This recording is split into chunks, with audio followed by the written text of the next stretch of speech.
So today we're going to go over how to set up your locations to back up. File history would be, I guess, the proper term for it. So without further ado, let's get started. So we'll go into settings, and then we will go to update and security, which will bring you to where you're familiar with for Windows updates. Then you will click backup, and you see how I have no drive options, so I'll go to more options and advanced settings. So as you see here, it's grayed out and there's nothing I can do because none of my local drives were usable for this feature.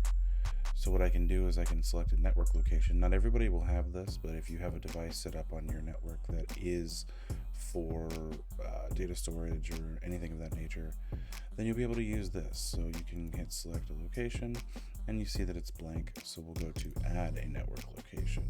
So on my network, that would be this server.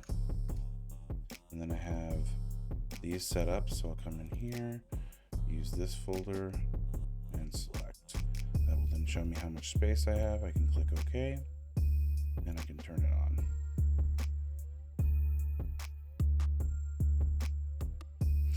Now it's on. So file history saves copies of your files so you can get them if they're lost or damaged. It's doing my libraries, my desktop, my contacts, and my favorites. It's saving first copies right now, and then once it's complete, it should actively save, keeping backups of everything that I do so that should anything happen, I don't really lose anything. That's about it for this. It's a really quick, simple thing to do that you can do for file integrity and to save documents so that you don't lose them. If you have any questions, feel free to drop it in the comments. And if you have any ideas for videos in the future, please feel free to drop it in the comments. And I'll see you guys next time.